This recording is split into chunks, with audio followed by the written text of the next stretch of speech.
여러분 안녕하십니까? 한 주간의 뉴스를 더 깊이 있게 분석하는 전주 MBC 더 체크 임홍진입니다. 먼저 이슈 체크에서는 도민들의 건강 불균형이 심각하다는 뉴스 알아보고요. 전주시가 지능형 교통체계를 구축했는데 어떤 부분이 개선되는지 살펴보겠습니다. 그리고 전주동물원 입장료 인상을 두고 찬반 의견이 엇갈리고 있습니다. 이 내용도 짚어보겠습니다. 이슈 토론에서는 전북의 민생경제 회복 방안에 대해서 이야기 나눠보는 시간 갖겠습니다. 먼저 한 주간의 이슈 살펴봅니다. 장충석 변호사 나와 있습니다. 안녕하십니까? 안녕하십니까? 네, 지역 주민들의 식생활과 신체 활동을 포함한 건강 지표가 조사됐습니다. 자, 도민들의 건강 상태가 전국에서 최하위권으로 나타났는데, 자, 내용을 좀 말씀해 주시죠. 질병관리청에서 2024년도 지역사회 건강조사 결과를 발표를 한 내용인데요. 이 내용에 따르면은 전국에 있는 17개 광역자치단체 가운데서 전북특별자치도가 상당히 낮은 순위를 기록을 한 것으로 나타났습니다. 이 지역사회 건강조사 결과 내용을 보면은 건강에 영향을 미칠 수 있는 여러 가지 생활 습관들에 대한 내용들이 담겨져 있는데, 세부적인 항목들을 보면 아침 식사는 얼마나 자주 하는지, 그리고 걷기 운동은 이제 또 얼마나 자주 하시는지, 또 음주율이라던가 흡연율, 중독에 빠지는 비율, 그리고 의료 이용률, 이런 건강과 관련된 17개 항목의 115가지 지표에 대해서 통계 조사를 한 겁니다. 이 통계조사의 주요 지표에서 전북특별자치도가 최하위권을 상당히 많이 기록을 한 것으로 조사가 됐습니다. 네. 자, 2024 지역사회 건강조사인데요. 자, 구체적으로 어떤 내용이 담겼는지 좀 소상히 좀 알아볼까요? 이 지역사회 건강조사는 질병관리청에서 전북에 있는 성인 12,000명을 대상으로 통계조사를 한 내용입니다. 그중에서 이제 전북특별자치도가 좀 결과가 좋지 않게 나온 지표들을 위주로 살펴보면 걷기 운동을 하는 비율이 47%로 나왔는데 전국 평균이 50%입니다. 평균보다 상당히 낮은 상황이고요. 아침 식사를 하는 비율이 44%로 전국에 있는 17개 광역자치단체 가운데서 16위로 조사가 됐습니다. 그리고 특히 체중 감량을 시도한 적이 있다. 이 비율은 또 최하위로 조사가 됐습니다. 그리고 이제 또 만성 질환을 얼마나 관리를 하고 있는가에 대한 항목도 있었는데요. 대표적으로 고혈압이라던가 당뇨병에 대해서 진단 검사를 받아본 적이 있는 비율도 전국 평균에 비해서 상당히 낮게 나타났고요. 그리고 또 본인의 혈압이 얼마인지 알고 있다라고 응답한 비율, 그리고 이제 심근경색증 같은 것들의 어떤 조기 증상을 인지를 할 수 있다라고 응답한 비율도 전국에서 굉장히 낮은 비율로 나타났습니다. 반면에 이제 상대적으로 음주율이라던가 흡연율은 또 전국 평균에 비해서 상당히 높게 조사가 된 그런 상황입니다. 자, 건강관리에 대한 도민들의 경각심이 좀 덜하다 이런 결과 같은데, 자, 어떤 의미를 갖고 있다고 보십니까? 이번 조사 결과는 전반적으로 이제 도민들의 건강에 대한 영향을 미칠 수 있는 요인들에 대해서 경각심이 좀 부족하다, 이런 의미로 해석을 할 수 있을 것 같은데요. 특히 걷기 실천율이라든지 체중 감량 시도 비율이라든지 아침 식사하는 비율 같은 경우에는 우리가 일상적인 생활 습관들을 나타내는데, 이런 일상적인 생활 습관들이 많이 부족하고 이로 인해서 사실상 자연스럽게 비만율이라던가 만성 질환에 노출될 수 있는 위험이 상당히 높아졌다라는 그런 의미로 볼 수 있을 것 같습니다. 실제로 지금 비만율 같은 경우에는 이번 통계조사에서 전라남도 그리고 제주도가 가장 비만율이 높은 것으로 조사가 됐는데요. 전북특별자치도도 거의 유사한 수치가 나와서 비만율이 상당히 높은 것으로 조사가 됐습니다. 그리고 또 이번 조사에서 고위험에 해당하는 음주율이 상당히 높은 수준으로 조사가 됐기 때문에 전북 도민들이 좀 이런 뇌경색이라던가 심근질환 등과 같은 만성질환에 노출될 수 있는 그런 비율들, 우려가 상당히 높아졌다라는 그런 내용들로 볼 수 있어서 전반적으로 좀 건강 습관에 대해서 경각심을 가질 필요가 있는 것으로 나타나고 있습니다. 네, 건강 지표가 평균 이하로 나타난 만큼, 자, 도민들을 위해서는 맞춤형 대책도 필요해 보입니다. 어떻습니까? 그렇습니다. 이제 다각적인 대책 마련이 필요할 것으로 생각이 되는데요. 전반적인 그 건강 생활 습관에 많이 그 초점이 맞춰져 있는 만큼 예를 들어서 좀 건강 습관을 개선할 수 있는 캠페인이라던가 네. 음주율을 낮출 수 있는 금주 캠페인이라든지 네. 건강 생활 습관에 대한 인식 개선 홍보 활동들이 좀 필요할 것으로 생각이 되고요. 그리고 이번 조사에서 좀 특기할 만한 부분이 본인의 혈압이 얼마인지 알고 있다라고 응답한 비율이라든지 뇌경색이라던가 심근경색증의 그 조기 증상을 본인이 인지하고 있다 이런 비율들이 지금 상당히 낮거든요. 이런 부분들은 건강에 대한 어떤 기본적인 지식들이 상당히 부족하다라는 지표이기 때문에 이런 지식들을 좀 개선할 수 있는 홍보 활동이라던가 건강 관련된 세미나, 교육 활동 등이 좀 병행해야 될 것으로 그렇게 생각이 됩니다. 무엇보다도 이제 도민 개개인이 그 본인에 대한 그 건강에 대한 경각심을 갖는 노력이 필요할 것으로 생각이 되지만은 동시에 지역사회 자체에서도 이런 문제들을 좀 개인적인 수준의 문제로 치부하지 말고 지역 사회 자체의 문제로 인식할 수 있는 그런 계기가 됐으면 한다 이런 지적들도 있습니다. 네, 알겠습니다. 자, 다음 이슈로 넘어가겠습니다. 자, 전주시의 스마트 교통 체계가 구축이 됐습니다. 지난 2년 동안 추진돼 온 사업인데요. 자, 지능형 교통 체계 구축 사업이 마무리됐다고 볼 수 있겠지요? 그렇습니다. 그 지능형 교통체계 구축 사업은 그 전주시가 국토교통부 공모 사업에 선정이 돼서 추진됐던 사업입니다. 총 사업비가 13억 6천만 원이 투입이 됐고요.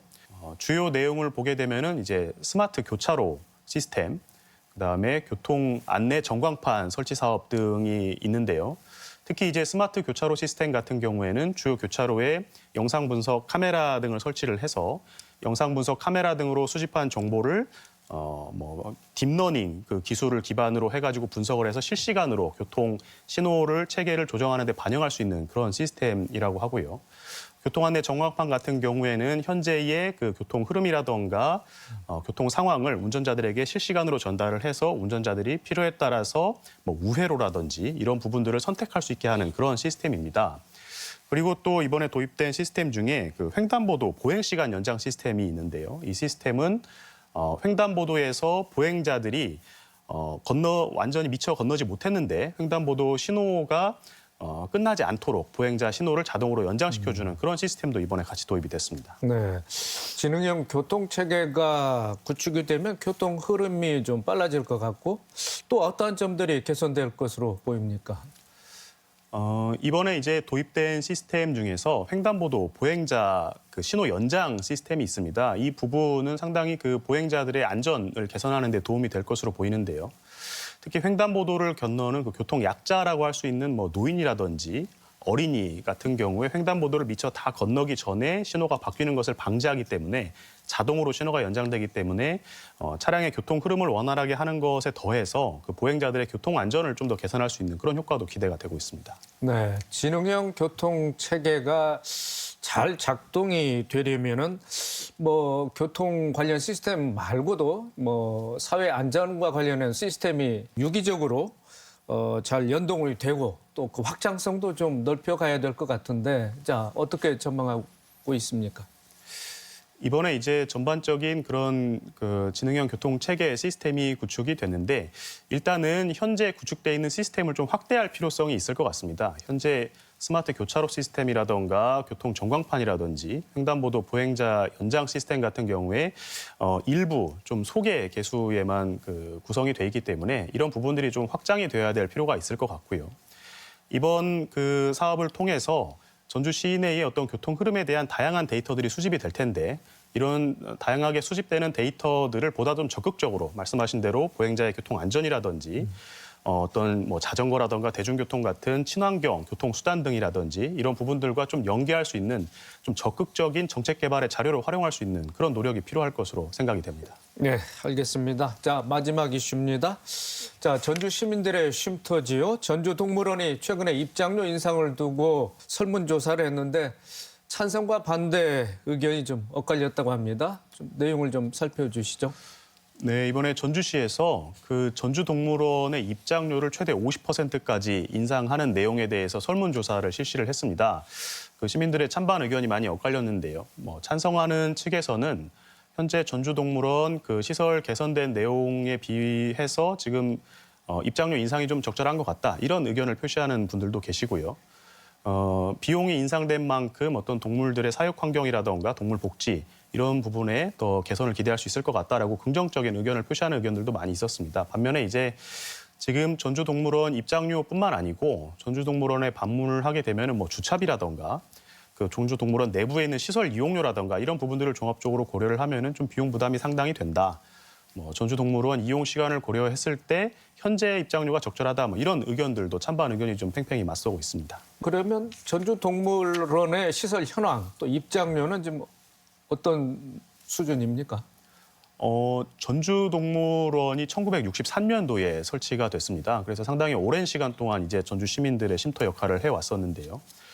전주동물원 시설이 그동안 상당히 노후화가 됐었고 그리고 동물들의 어떤 사육 환경도 상당히 오래전 약간 우리에 가둬놓는 그런 형태의 시설들이었는데 얼마 전부터 이제 전주시에서 생태동물원을 구축하는 사업을 통해서 시설들을 좀 상당히 많이 개선을 해오는 노력을 해오고 있던 그런 상황이었습니다. 그래서 시설 개선이 좀 있었고 지금 현재 입장료는 성인 기준으로는 일반이 3,000원, 그다음에 청소년은 2,000원, 어린이는 1,000원의 입장료를 받고 있는데 인상한 대로 50%가 인상이 되게 되면 성인 같은 경우에는 최대 4,500원까지 입장료가 인상이 될 것으로 보입니다. 자, 요금 인상 여부와 함께 동물원 휴장에 대한 조사도 있었다고 그러는데 뭐 그 배경이 있습니까?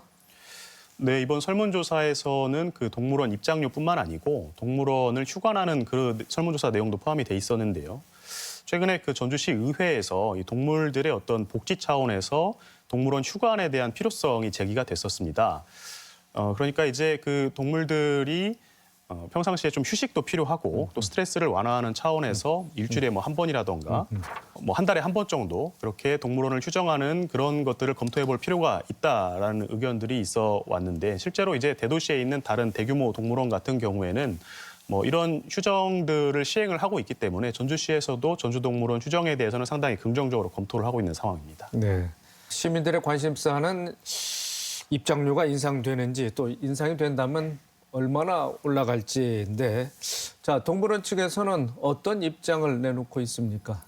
일단 전주동물원 측에서는 아직 이 입장료에 대해서 인상이 결정된 것은 아니라는 입장이고요.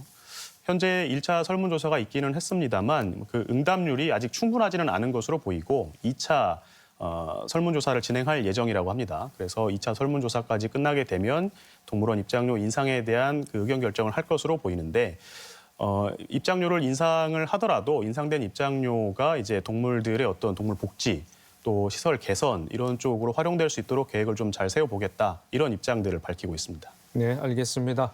이번 주 이슈 점검과 전망 장충석 변호사였습니다. 수고 많으셨습니다. 감사합니다.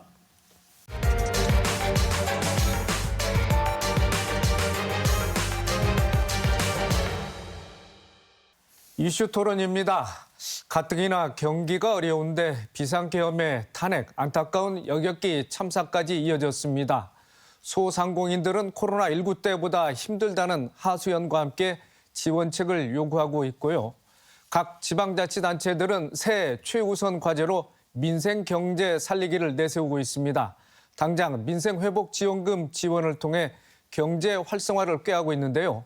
전북의 민생경제 상황은 어떤지 회복 방안은 무엇인지 토론해 보겠습니다. 세 분 모셨습니다. 정희준 전주대학교 경영학과 교수, 이상민 익산 참여연대 사무처장, 선한이 전북특별자치도 의원입니다. 세 분 어서 오십시오. 네, 안녕하세요. 네, 반갑습니다. 자, 정 교수님, 통계청이 발표한 걸 보면은요, 2023년 GRDP, 즉 지역 내 총생산이 전북이 최하위권이었습니다. 도민 소득이 낮다는 반증인데, 자, 전북의 전반적인 경제 상황 현재 어떻게 진단되고 있습니까? 네, 이제 GRDP 2023년도 GRDP에 대해서 말씀을 하셨기 때문에 이제 그걸 기준으로 먼저 말씀을 드릴까 하는데요. 일단 먼저 좋은 소식과 나쁜 소식을 갖다 구분하자면 그나마 희망적인 것은 전라북도가 2022년도에서는 GRDP에서 차지하는 비중이 2.63%였었는데 이제 2.67% 소폭이나마 증가했다라는 것이 그나마 희망적인 상황이라고 볼 수 있겠습니다. 하지만 이제 좋은 측면이 있으면 나쁜 측면이 있는데 이 부분이 더 사실은 더 비극적인 측면이 있는데 이 전라북도의 GRDP 전체를 보자 그러면요. 이제 제주도를 제외하면은 예전에는 이제 전라북도, 충청북도, 강원도가 이제 서로 비교 대상이 됐었거든요.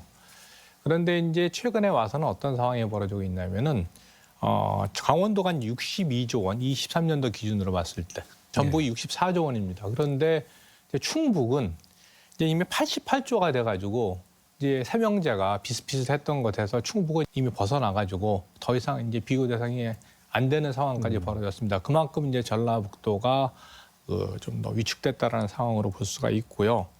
그 다음에 이제 이것이 문제가 되는 부분이 뭐냐면은 전라북도의 인구가 전체 인구에서 차지하는 비중이 한 3.4% 정도 되거든요.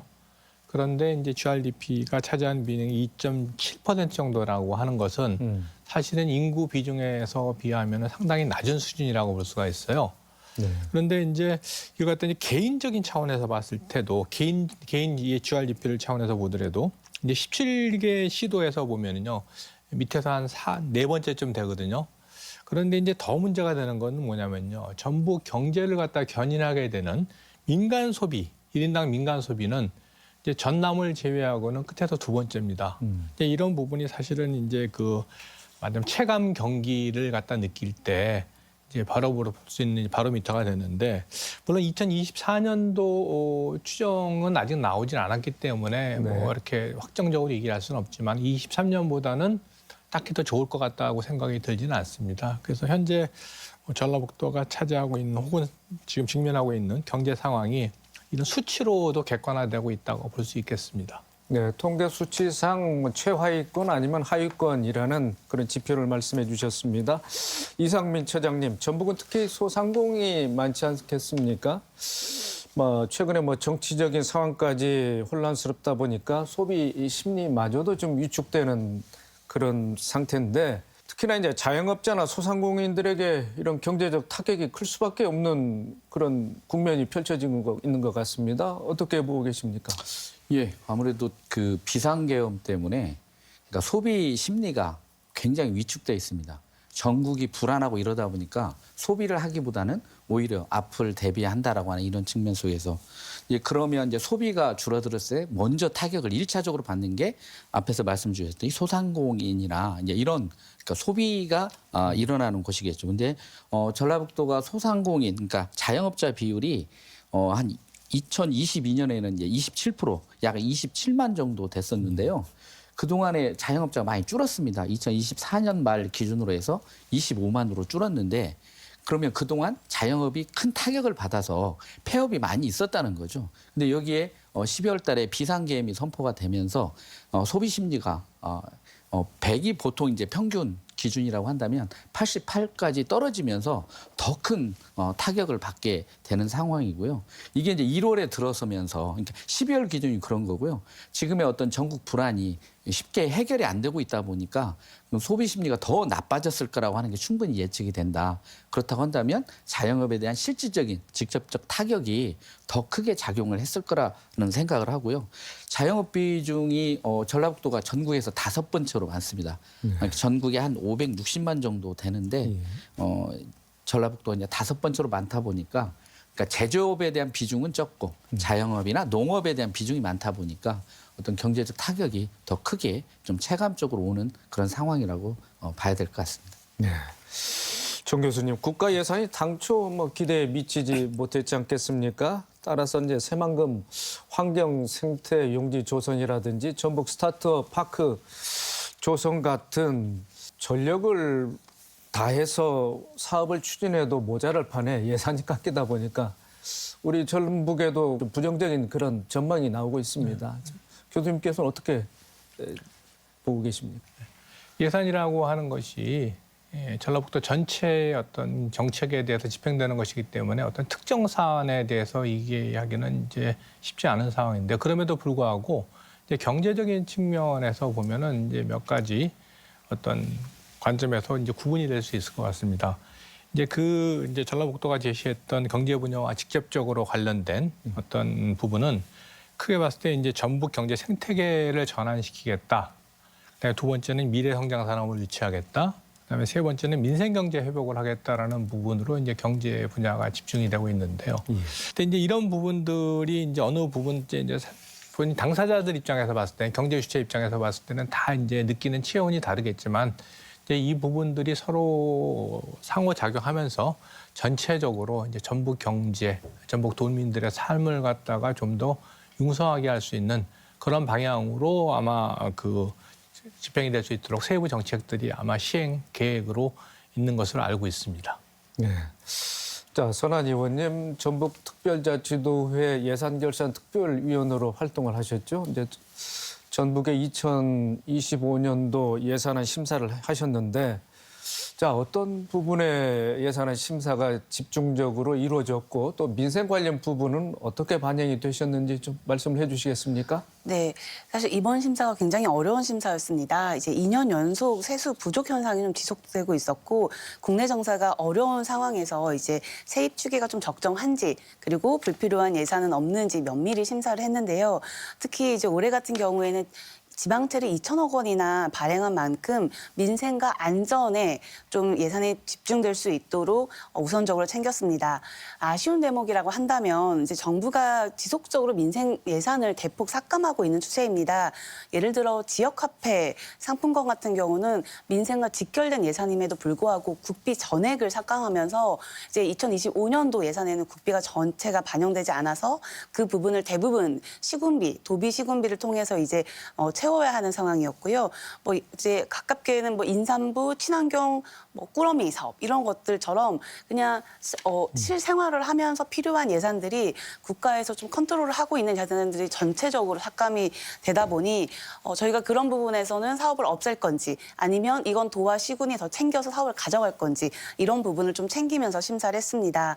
그리고 2024년도에 예산 사용 내역을 보니까 시군에서조차 예산 부족을 좀 사유로 해서 매칭하지 못하는 상황도 굉장히 많이 발생하고 있는 만큼 도내 재정이 굉장히 어려운 상황입니다. 네, 그렇군요.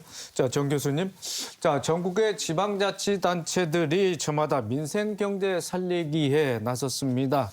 자, 그 일환으로 중소기업과 소상공인들을 위한 지원을 확대하겠다고 하는데, 자, 구체적인 지원책들이 어떻게 나와 있습니까? 중소상공인이나 그다음에 이제 중소기업들이 사실은 지속 가능성, 그 기업의 지속 가능성이라는 측면에서 봤을 때 고용이라든가 어떤 위험 노출에 굉장히 취약하지 않습니까? 이제 그러다 보니까 이제 전북에서는 아마 그 고용 산재 보험을 갖다가 지원해서 이제 중소기업이라든가 아니면 자영업자들이 이제 아까 말씀드린 것처럼 지속 가능한 사업을 할 수 있도록 하는 그런 정책을 하나 생각하고 있는 것 같고요. 그다음에 또 하나는 뭐냐면은 이제 보통 이제 이름이야 뭐가 됐던 간에 지역 사랑 상품권 혹은 지역 화폐 뭐 이런 것들이 있는데 이를 갖다 발행해서 결국은 이제 그 이름 그 자체가 지역이라는 이름이 붙어 있기 때문에 이 지역이라는 이름은 사용하는 거는 그 거기서 사용되는 자금이 역외로 유출되지 않도록 하려고 하는 목적이 있거든요. 그래서 이제 자금이 도내에서 돌면서 혹은 어떤 지역에서 돌면서 그다음에 그 지역의 경제가 활성화되고 이렇게 선순환이 이루어질수록 하는 이런 정책을 갖다가 지금 큰 대표적인 사업으로 내놓고 있는 것 같습니다. 그런데 이제 이런 것들이 이제 좀 더 그 중소상공인이라든가 자영업자들한테 도움이 되려고 그러면은 그들의 이제 니즈에 이제 좀 맞춰질 필요가 있는데요. 이들한테 좀 더 체감을 느끼는 이제 정책이 될 수 있도록 할 필요가 있는 것 같고요.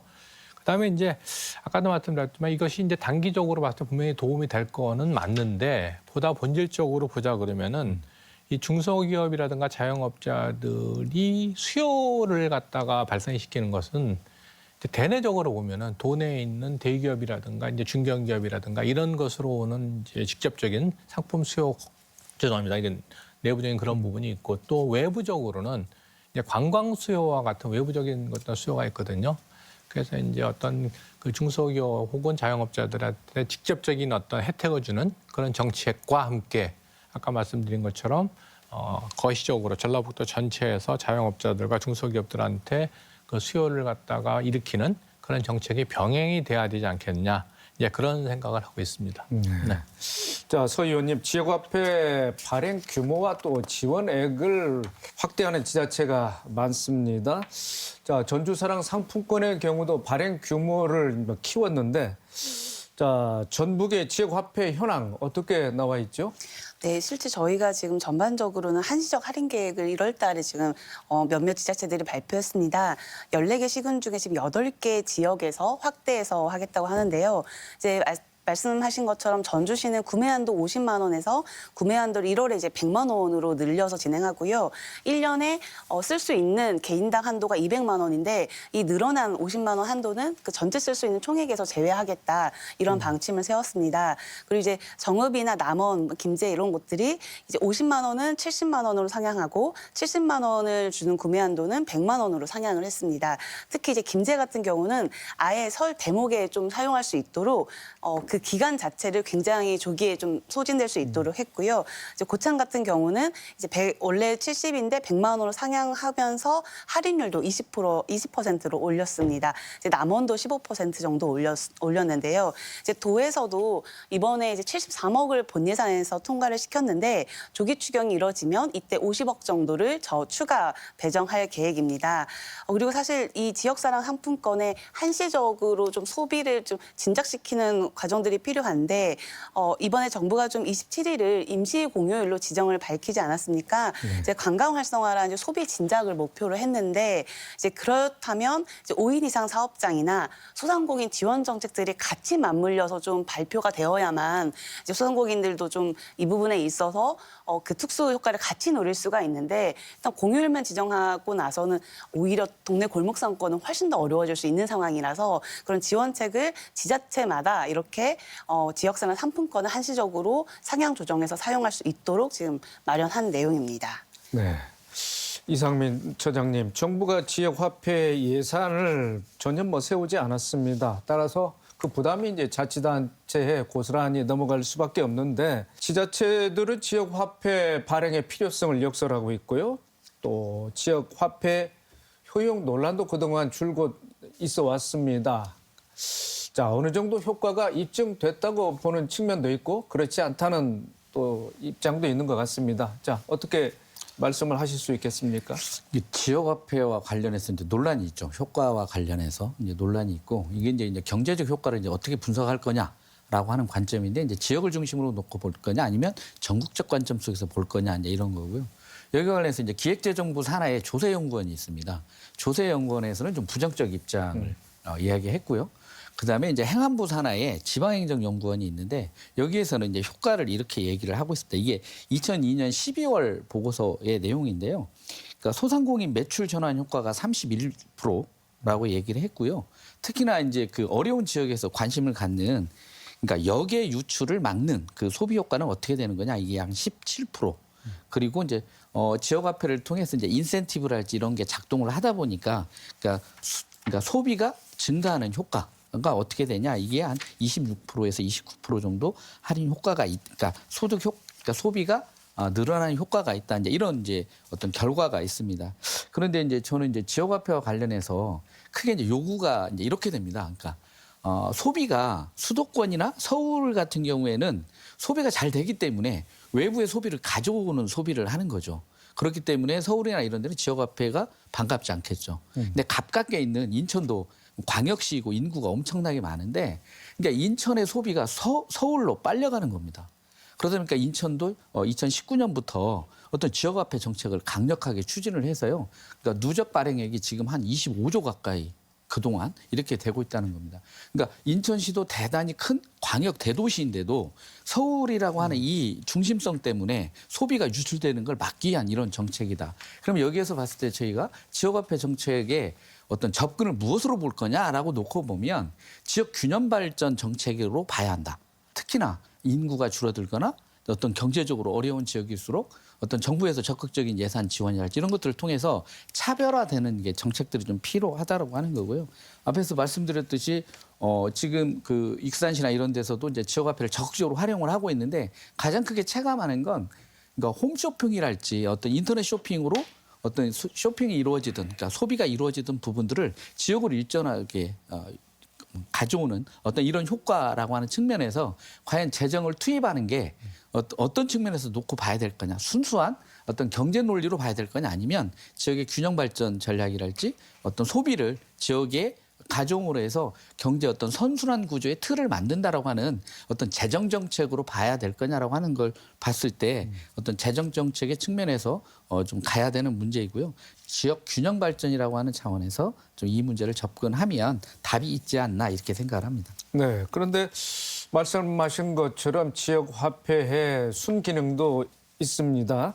자, 정부 예산 지원이 필요한 상황인데 그렇다면 지자체에서는 예산 확보를 위한 어떤 전략이랄까요? 대책을 있을까요? 어떻게 보고 계십니까? 사실 이제 전라북도만의 어떤 특별한 지역화폐 국가 예산을 확보할 수 있는 전략은 없는 것 같고요. 대신 이제 민주당이 그리고 또 이재명 대표가 대표공학처럼 돼 있는 게 지역화폐 예산이거든요. 이제 그런 부분들이 지난해 이제 그 여야가 예산을 두고 경쟁을 하는 과정 속에서 삭감 예산만 했지 증액 예산을 다루지를 못했습니다. 그동안 정부는 지역화폐 예산을 전액 삭감했다가 어떤 증액과 관련한 부분에 여야 협상 과정을 통해서 2024년도에도 3천억이라고 하는 예산을 확보를 했는데 이번에는 이제 그 비상계엄이랄지 이런 과정을 통해서 이제 그런 어떤 증액 심사를 할 수 있는 과정을 거치지 못했다라고 하는 측면이 문제인 것 같고요. 이제 그렇지만 지금의 어떤 탄핵 국면이 일정하게 정치적인 부분들이 좀 정리가 된다라고 하면 지금 경기가 어렵다라고 하는 것은 누구나 다 공감하기 때문에 아마 국가에서도 추경 예산을 좀 갈 거고 거기에서 어떤 민생 경제 활성화라고 하는 측면에서 저는 특히나 이제 민주당이 대표적으로 지역화폐 예산을 확보하는 이런 게 될 거다 이런 거고요. 이제 거기에 덧붙여서 저는 그러니까 인구가 줄어드는 지역이랄지 이런 지역은 어떤 지역화폐 예산을 배분하는 기준을 좀 바꿔야 한다. 지역별로 균등하게 어떤 배분하는 방식이 아니라 어떤 그런 그러니까 지역화폐의 정책이 균형 발전이라고 하는 어떤 그 정책적 출발점을 갖는다라고 한다면 그런 인구 소멸 지역이랄지 경기가 더 어려운 이런 지역에 우선적으로 더 많은 비율을 좀 지원하는 이런 것들을 적극적으로 어떤 전라북도 정치권 내에서도 민주당이 이야기하고 그런 부분들이 어떤 예산 배분에 반영될 수 있도록 하는 추가적인 노력이 필요하다 이렇게 생각합니다. 알겠습니다. 자, 정 교수님 덧붙여서 이제 최근에 정읍시가 시민 1인당 민생 안전 지원금 명목으로 30만 원씩 지급한다고 했습니다. 자, 이어서 남원시, 완주군, 진안군도 유사한 형태의 지원금을 지원하겠다고 하는데 자, 민생안전지원금 지급의 그런 배경과 실효성은 어떻게 보고 계십니까? 뭐 배경이야 당연히 이제 지역 경제 활성화를 하기 위해서 하자면 결국은 그 돈이 세금 아니겠습니까? 네. 세금이니까 이제 다른 분야에 대한 그 지출을 줄이고 이제 그쪽에 이제 자금을 쏟겠다라는 측면에서는 이해가 되는데 저는 사실은 늘 걱정이 되는 부분이 이 지급 방법이 혹은 그게 수요처가 어떻게 되느냐가 상당히 중요한 것 같아요. 예를 들어가지고 지역화폐가 사용되는 어떤 수요에 대한 부분을 갖다 현금으로 지급할 거냐, 어떤 증권으로 지급할 거냐, 증서로 지급할 거냐, 이제 그런 거에 따라서도 굉장히 말하자면 그 효과가 달라질 수가 있거든요. 그래서 저는 이제 각 지방자치단체의 어떤 필요성을 구체적으로 적시하기는 힘들지만 이제 그걸 갖다 집행하는 데 있어서 말하자면은 그 집행을 갖다 할 때 현금 지급하는 방법, 그다음에 이제 어떤 증서화시키는 방법, 그다음에 그 사용처를 갖다가 말하자면 어떤 그 가입처, 지역화폐 가입처를 갖다 어느 범위까지 할 것이냐, 아니면 이제 사실은 거기 한정시키다 보면은 사실은 소비자 입장에서 봤을 때, 그걸 수혜자 입장에서 봤을 때는 자기 소비가 또 제한되는 거거든요. 물론 이제 그렇게 현금으로 주게 되면은 소비로 연장되는 것이 아니라 뭐 대출을 갚아버린다든가 이런 걱정도 하시긴 하지만 결국은 궁극적인 목적은 뭐냐면은 그걸 갖다가 지급받는 그 소비자들이, 수혜자들이 자기의 후생을 갖다 높이는 게 목적이기 때문에 이제 거기에 맞춰서 어떤 가장 중요한 건 그 소비자들에 맞춰서 뭔가 이제 정책적인 구체적인 사항이 결정돼야 된다고 이제 생각이 들었습니다. 네, 민생안전지원금 지원을 확정한 자치단체도 있습니다만은 또 결정을 하지 못한 데도 있습니다. 선한 의원님께서는 어떤 생각이신지요? 사실 소비 심리가 위축되면 저희가 가장 먼저 아끼는 돈이 이제 식비죠. 외식을 땐 자제하고 그리고 이제 임의용실, 1인 임의용실 이런 데를 좀 잘 가지 않는 편이잖아요. 그리고 제일 지금 많이 한숨을 쉬고 계신 게 학원비, 이제 교육비 지출에 대한 고민도 많으실 거고 저도 최근에 주요해 보니까 주요비도 굉장히 많이 이제 올랐습니다. 그래서 사실 이런 부분들을 보면 이 소비 심리가 위축되면서 사실 이제 재정을 푸는 방향이 굉장히 어려운 상황이라서 이런 때는 사실 저희가 소상공인을 심폐소생술이라도 해야 되기 때문에 이걸 좀 민생회복 지원금을 지원하는 건데요. 이미 이 효과성에 대해서는 저희가 코로나 때 이제 민생지원금을 지원하지 않았습니까? 그때 이제 지원을 해보니 실제 전년 동기 대비 코로나 이후에 7.3%가 증가했는데요. 전통시장 카드 매출은 코로나19 확산 기간 대비 약 3% 증가하고 긴급 재난지원금 지급 직후에 15% 이상 이제 증가를 했습니다. 그리고 그때는 동행 세일이라고 해서 이제 파격적인 세일도 함께 이루어지다 보니까 39% 이상 크게 증가를 했고 이후에는 좀 소폭 감소를 했는데요. 이렇게 했을 때 신용 체크카드 매출액 증가분이 약 4조 원으로 추정됐고요. 또 이는 재원 투입 대비해가지고 26%에서 26%, 36% 정도로 굉장히 높은 수준을 나타내고 있었습니다. 그러다 보니 재난지원금을 그때 이제 지급을 했을 때 재난지원금만 소비하는 것이 아니라 이 재난지급 위에 추가 소비가 21%까지 또 늘어났습니다. 그리고 경영안정 효과를 보면요. 체감 경기 지표에 급격한 변화는 나타나진 않았지만 점진적으로 개선되는 추이를 보였고 또 소상공인과 전통시장의 체감 경기를 개선하면서 인허가 업종의 휴폐업을 일단 안정화에 한 데 기여했다라는 이제 KDI 연구원의 연구 결과들이 있습니다. 이제 잠깐 말씀해 주셨지만 정읍 같은 경우가 이제 30만 원이고 남원도 30만 원, 근데 김제가 지금 50만 원을 발표했고요. 그리고 완주가 30만 원, 그리고 진안은 아직은 지급 내역이나 내용들은 미정이긴 하나 20만 원 정도로 진행을 하겠다 했습니다. 이 여러 단체들 지금 지급하겠다고 하는 5개 이제 단체는 지자체는 사용 기간 자체를 5월 또는 6월 말로 한시적으로 좀 정해놨습니다. 이제 그렇게 했을 때 소비를 조금 바짝 좀 진행될 수 있도록 하는데 사실 의회에서는 좀 고민했던 건 도가 큰 틀로 가이드라인을 만들고 좀 이렇게 차별 없이 좀 진행될 수 있는 틀이 필요하지 않겠냐라는 또 주문도 했고요. 이제 그런 부분에 있어서는 의회에는 어쨌든 민생안정지원금이 굉장히 필요한 시기다라는 입장입니다. 네. 이 차장님? 저는 이제 의원님께서 말씀을 잘 주셨는데 이게 이제 지역별로 편차가 생기면 이제 받지 못하는 곳에서는 상대적 박탈감도 가질 거고요. 사실 이제 도의 역할이 어떤 거냐면 자 지금 그 몇 년 사이에 국세가 줄어들고 지방교부세가 줄어들면서 굉장히 어떤 그 자치단체, 기초자치단체 재정 여건이 어렵습니다. 자, 그런데 이제 이런 상황에서 이제 무리를 하게 되는 부분들이 있거든요. 근데 이런 부분들을 어떻게 할 거냐. 저는 도에서 기본적으로 베이스를 깔아주고 흡수를 해줘야 한다는 겁니다. 그러니까 같이 지방채를 발행해서 빚을 낸다고 하더라도 기초가 내는 것이 아니라 이런 때는 도가 과감하게 어떤 지방채 발행이랄지 이런 걸 통해서 기본적인 부분들 예를 들면 도가 뭐 5만 원 정도는 책임을 져줄 테니까 나머지 기초자치단체 재정 여건이랄지 이런 것들을 고려해서 여기에 5만 원을 더 붙여서 10만 원을 지급할지 이런 부분들에 대한 것들을 할 수 있도록 해주면 모든 그러니까 14개 자치단체가 어떤 이 민생안정지원금이라고 하는 부분들이 어떤 일률적으로 기본적으로 좀 이렇게 집행할 수 있는 재정적 토대를 도에서 만들어주기 때문에 정책 수행이 가능하거든요. 근데 이제 지금 놓고 보면 두 가지입니다. 정읍시 같은 경우에는 재정적 여력이 많이 있습니다. 그러니까 여기는 가능한 거고요. 이제 그렇지 않은 지역은 사실 무리를 하는 겁니다. 여기 이제 빠져있던 김제시 같은 경우에도 뭐 50만 원 이렇게 지급을 한다는 건 저는 이제 김제시가 그렇게 지급한다는 건 미래 성장에 써야 될 재원을 여기에 쓴다라고 하는 것 속에서 좀 우려할 부분들이 많이 있다. 이제 그런 측면에서 놓고 봤을 때 어떤 전라북도가 전라북도 14개 시군이 기본적으로 이런 정책 추진이 가능할 수 있는 재정적 토대를 좀 마련해 주는 상황 속에서 이게 가야 또 어쨌든 경제적 시너지 효과도 좀 미칠 수 있고 그런 박탈감이랄지 이런 부분들 그리고 기초자치단체의 재정 문제에 있어서도 일정한 완충 역할을 도에서 정말 해줘야 될다.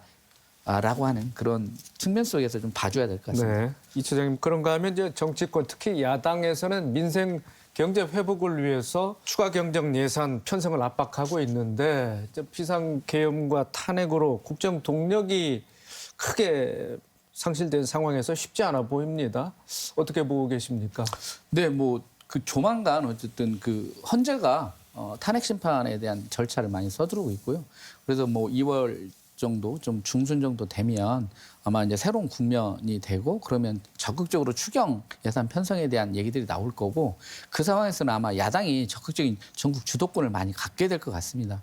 왜냐하면 이제 조기 대선이랄지 이런 국면들이 넘어가면 지금 이제 국민의힘에서도 뭔가 이제 중도층이랄지 이런 쪽에 어떤 조기 대선에서의 어떤 호소력을 가지려면 어떤 민생경제 활성화라거나 이 부분을 외면할 수 없거든요. 이제 그런 측면들이 되면 대표적으로 이제 민생경제 활성화라고 하는 그 틀 내에서 특히나 이제 지역화폐와 관련한 예산들은 충분히 여야가 협의가 가능한 국면들이 좀 될 거라는 생각이 들고요. 네. 정 교수님, 자 당분간 힘든 경제 상황이 계속될 것으로 보입니다. 자 올 한 해 전북의 경제 전망 어떻게 하고 계신지 좀 말씀해 주실까요? 그 세계 이제 여러 그 경제 연구소들에서 발표한 것에 따르면은 세계 경제 성장률을 갖다 3% 정도로 봤습니다. 네. 그다음에 우리나라 경제 성장률은 이제 1.5%에서 한 2% 정도로 낮게 봤거든요. 근데 그나마 그것도 통상적인 상황에서 예측한 것이고요. 뭐 지금 계속 얘기가 나오고 있습니다만 지금 벌어지고 있는 어떤 정치적인 경제적인 어떤 여러 가지 그 상황들을 갖다 감안하면은 지금 어찌 보면은 25년의 경제를 예측한다라는 것이 굉장히 좀 어떻게 보면 불확실한 무의미한 뭐 그런 측면도 있는 것 같아 보입니다. 그래서 제 입장에서 봤을 때는 어떤 예측을 한다기보다는 바람이죠, 바람. 네.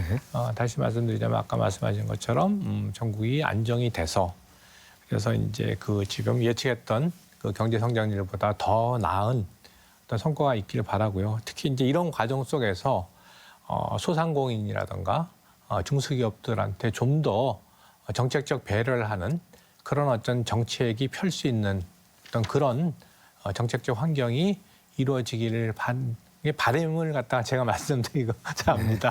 네, 알겠습니다. 자, 토론을 마칠 시간이 다 된 것 같습니다. 지역 경제 회복을 위한 경기 부양 체계라든지 또 소비 촉진을 위한 아이디어가 있다면 우리 패널들께서 제시해 주시고 마무리 발언 듣고 이 시간 마치도록 하겠습니다. 먼저 선한이 의원님. 네, 사실 예산이 투입되는 건 굉장히 타이밍이 중요하다고 생각합니다. 이제 이런저런 고민들이나 우려 끝에 사실 늦게 지급되면 그 원래 누려야 하는 효과가 굉장히 반감이 될 건데요. 지금 상황에서는 단기적 재정 계획과 중장기적 재정 계획을 같이 고민하고 일단 무너지지 않게 경제가 더 이상 무너지지 않게 최소한의 숨통이 트일 수 있도록 정책 마련을 좀 해야 되고요. 제일 중요한 건 다 아실 거라고 생각합니다. 이제 경제 불확실성을 없애는 것인데요. 이건 빨리 이제 탄핵 정국에서 벗어나고 저희가 지금 생각하는 기간보다 굉장히 축소해서 헌재가 빨리 이 상황에 대해 이제 인용하고 이제 파면이 좀 되어서 안정적인 국가 운영이 될 수 있도록 해야 된다고 생각하고요. 이제 우스갯소리로 좀 몸이 아프실 때 내란성 독감이다, 내란성 위험이다 이런 말씀도 이제 도민들이 많이 하시는데요. 긴장감을 좀 최소화하는 게 굉장히 중요하다고 생각합니다. 그래서 국가의 신뢰도도 높이고 우리가 다시 대한민국의 위상을 세울 수 있도록 2025년에는 정치권이 좀 나서서 저희가 이 부분을 빨리 정리하는 것과 그래서 경제적 안정, 그래서 기업들이나 아니면 우리 소상공인 분들이 이번 설 명절을 즐거워야 하는데 굉장히 상인들은 울상과 그리고 도민들의 한숨으로 좀 보내게 될 것 같아서 굉장히 죄송한 마음도 들고 그런 부분에 대해서 또 의회가 최대한 정말 열심히 좀 노력해가지고 좀 안정해야 될 수 있도록 하겠습니다. 네, 이상민 사무처장님. 네, 어쨌든 국민들, 특히나 도민들도 밤잠을 잘 이루지 못하는 것 같습니다. 어떤 정치권이 그런 문제를 이제 조속히 해결해야 한다라고 하는 건 누지의 사실인 것 같고요. 특히나 이제 국가가 지금의 상황에서 역할을 제대로 못하고 있습니다. 이런 때일수록 지방자치단체 역할이 중요합니다. 지방자치에 대한 효능감을 느낄 수 있는 그런 지방자치단체의 적극적인 정책이 필요한데 저희가 지금 느끼는 어떤 전라북도 그리고 기초자치단체의 정책을 놓고 보면 어떤 정책 결정에 대한 시간도 너무 걸리고 또 정책에 대한 어떤 추진력도 너무 떨어지는 거 아니냐라고 하는 부분이 있습니다. 이럴 때일수록 과감하고 어떤 적극적인 행정을 통해서 어떤 도민들이 느끼는 실질적 어려움들을 행정이 보듬는 이제 그런 모습들을 보일 때 아, 정말 지방자치가 이래서 필요하구나. 그리고 지방자치 스스로 어떤 정책적 결정이 지역에 어떤 변화를 가져올 수 있다라고 하는 것들을 좀 체감할 수 있도록 효능감이 있는 그런 정책 결정과 추진이 필요한 시기라고 생각합니다. 네. 정희준 교수님. 네. 큰 틀에서 두 분이 이제 마무리 잘 해주셨기 때문에 저는 이제 조금 그 실무적인 얘기를 갖다 추가해드리자면요. 현재 그 전라북도가 육성하고자 하는 지방 상공인 혹은 이제 중소기업 육성 차원에서 봤을 때 이제 국가적 차원에서 보면 제가 이제 지방시대위원회 위원이다 보니까 느끼고 있는 거는 뭐냐면은 수도권에서 성공적으로 본인들은 그렇게 얘기를 합니다. 중소기업 벤처기업부에서요. 이루는 어떤 중소벤처, 강소벤처 육성이 이제 지방으로도 이제 한국의 그 모태펀드를 활용을 해가지고 수도권에서는 굉장히 그걸 갖다 활성화시켰거든요. 이제 이 부분이 이제 지방이 좀 약하다 보니까 이걸 갖다가 지방으로 지역으로 이제 확산시키고자 하는 노력을 하고 있습니다. 이 부분은 이제 저기 전라북도의 어떤 정책 목표와 국가적 목표가 일치하는 측면이 있기 때문에 이제 그런 정책적인 것을 갖다가 좀 더 깊이 있게 활용해서 전라북도의 중소기업들이라든가 소상공인들이 좀 더 그 기회를 활용할 수 있는 그런 계기가 돼서 있으면 좋겠다고 생각이 들었습니다. 네. 오늘 세 번 시간 내주셔서 대단히 고맙습니다. 수고 많으셨습니다. 글로벌 경기 침체가 장기화하는 데다 국내 정치 상황이 불안정하면서 경기 전망이 역대 최악의 흐름을 이어가고 있습니다. 갖가지 부양책들이 나오고 있긴 하지만 보다 실질적인 대책 마련이 필요한 시점입니다. 새해 무엇보다 전국 안정 속에 서민 경제와 일상이 정상화하길 희망해 봅니다. 더 체크 오늘 순서 여기서 마칩니다. 시청해 주신 여러분 고맙습니다.